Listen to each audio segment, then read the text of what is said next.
हमारे पर्व इसलिए बनाए गए हैं कि हमारा जीवन पर्व बन जाए, जीवन का एक एक कार्य सेलिब्रेशन हो और आनंद जो हमारा अधिकार है उसको हम पा सकें।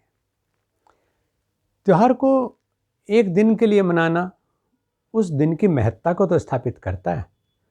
कृष्ण जन्माष्टमी कृष्ण की महत्ता को स्थापित करते हैं, रामनवमी राम की महत्ता को स्थापित करते हैं, मकर संक्रांति सूर्य की महत्ता को स्थापित करते हैं। ऐसे ही सब पर्व हैं, हर एक के पीछे कुछ न कुछ वैज्ञानिक, सामाजिक और आध्यात्मिक तथ्य जुड़े हुए हैं। मकर संक्रांति पर्व को अगर हम एक दिन का पर्व मान लें और उसके बाद बीत गई सो बात गई, तो उसका क्या फ़ायदा। हमें इन पर्वों पर कुछ अपने फ़ायदे के संकल्प कर लेने चाहिए, हमारा ही हित है उसमें, क्योंकि हमारे ही जीवन के उत्कर्ष के लिए, चाहे वो सामाजिक है, चाहे वो आर्थिक है, चाहे वो आध्यात्मिक है, उसके ही कल्याण के लिए ये पर्व हैं। आज मकर संक्रांति को जब सूर्य मकर राशि में प्रवेश कर रहा है, जब सूर्य उत्तरायण को हो रहा है, जब सब कुछ मंगल ही मंगल करने के संकेत प्रकृति की ओर से हमें दे दिए गए हैं, तो इस दिन से एक शुरुआत हो जानी चाहिए। सूर्य देता है, लेकिन उसके बावजूद भी हम लोग अनजाने में अगर मंत्र भी बोलते हैं तो कहते हैं तेजोसी तेजोमयी देहि, बलमसी बलमयी देहि। हे भगवान, आप तेजवान हैं, मुझे भी बल तेज दीजिए, आप बलवान हैं, मुझे भी बल दीजिए। सूर्य नारायण भी हमसे पूछेंगे कि भाई दे तो रखा है, तू लेता क्यों नहीं, नहीं लेता तो तेरी मर्जी। तब हम उससे आगे की प्रार्थना करते हैं, और जो प्रार्थना में हम याचना करते हैं, सूर्य से अपेक्षा करते हैं, वो है तेजोसी तेजोमयी धेहि, बलमसी बलमयी धेहि। यानी आप दे तो रहे हैं प्रभु, लेकिन ऐसी सामर्थ्य दे दीजिए ताकि मैं उसे धारण कर सकूं। धारण करना बड़ा मुश्किल है।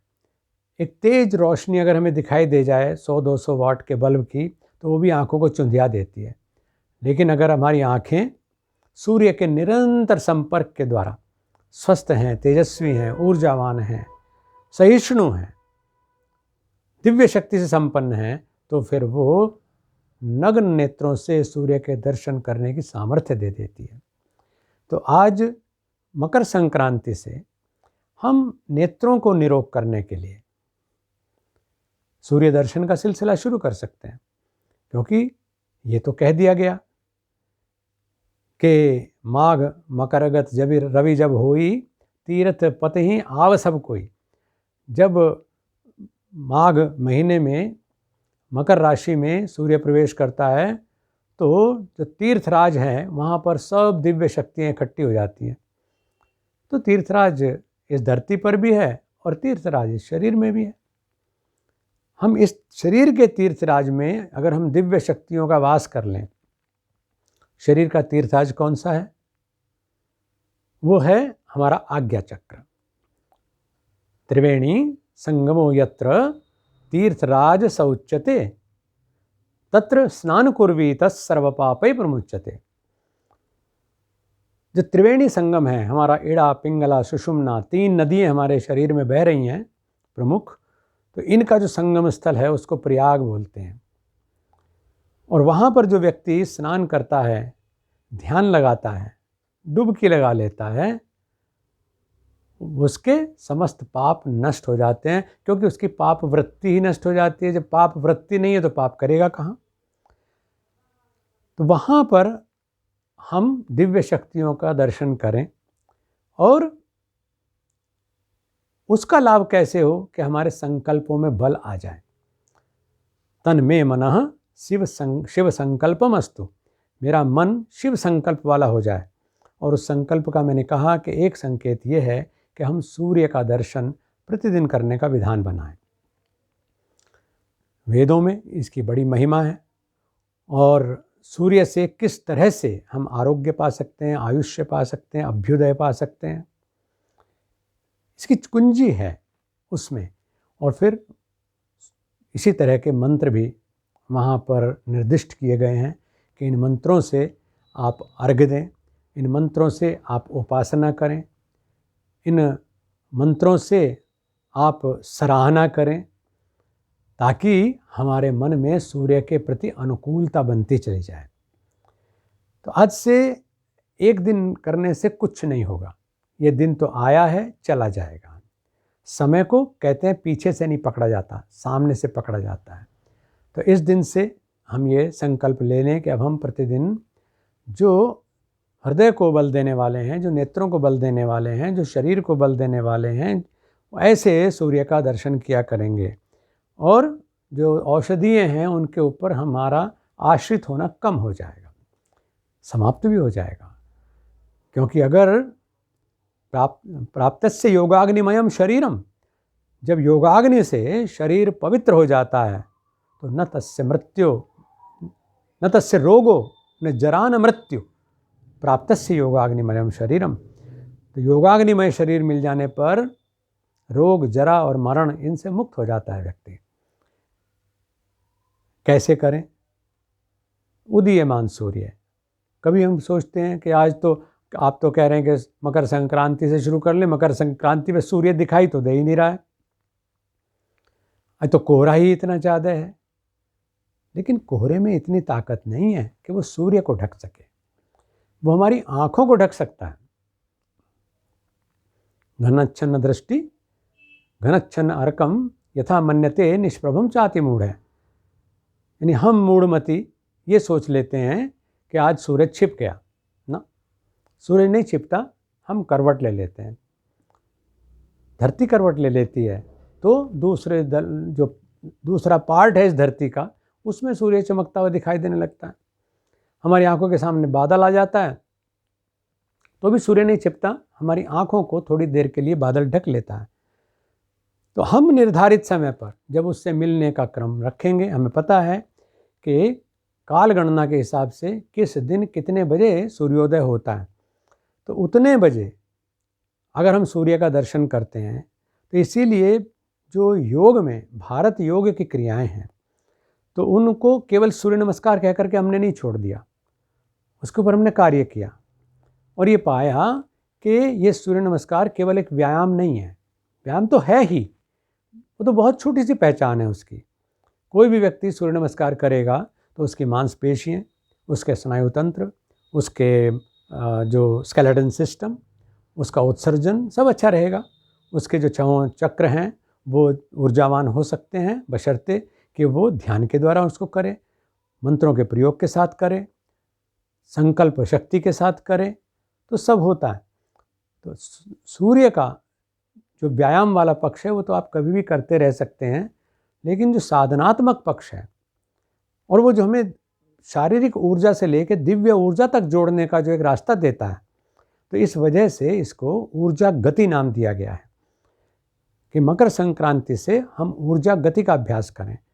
उसके लिए जो निर्धारित मंत्र हैं, सूर्य का स्वागत करना है, पहले नेत्रों से ही स्वागत करेंगे, स्वाभाविक है, फिर पूरे शरीर से उसका स्वागत होगा, मन से उसका स्वागत होगा।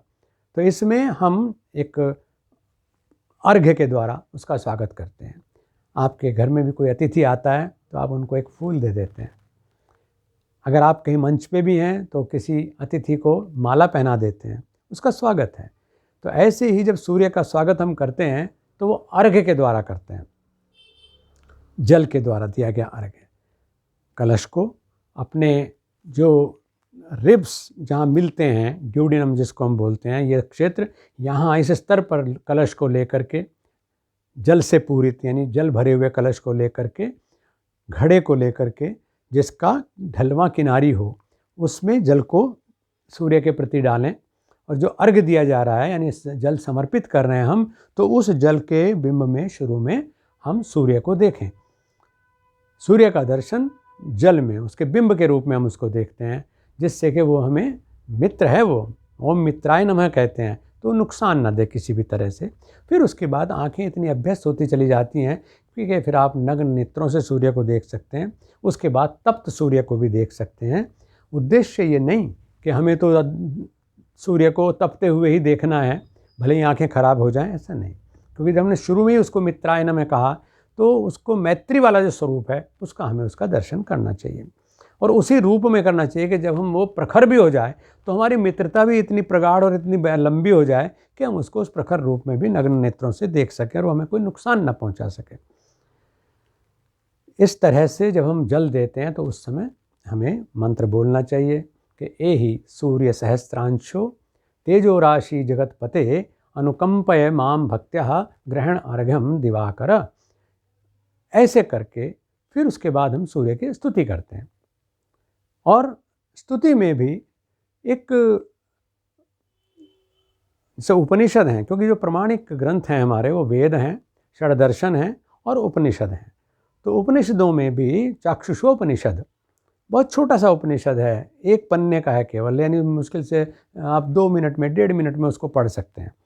तो प्रतिदिन उसका पाठ चाक्षुषोपनिषद का, जो कि कृष्ण यजुर्वेदीय शाखा का है और गायत्री छंद में वो रचा गया है, तो उसका पाठ किया जाना चाहिए।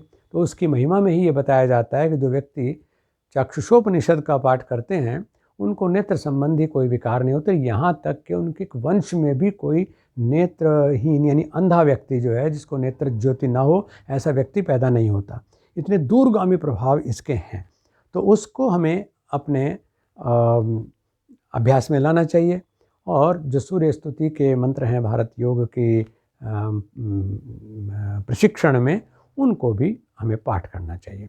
तो इस प्रकार से मकर संक्रांति को हम सूर्य की स्थायी मैत्री का, स्थायी स्तुति का, क्योंकि जब हम स्तुति करते हैं, चाहे गुरु की करें, चाहे परमात्मा की करें, माँ की करें, तो वो फिर उसके बाद हमारे मित्र हो जाते हैं, क्योंकि इतना वो अब आत्मसात कर लिए जाते हैं, या कहिए कि हम उनमें लीन हो जाते हैं।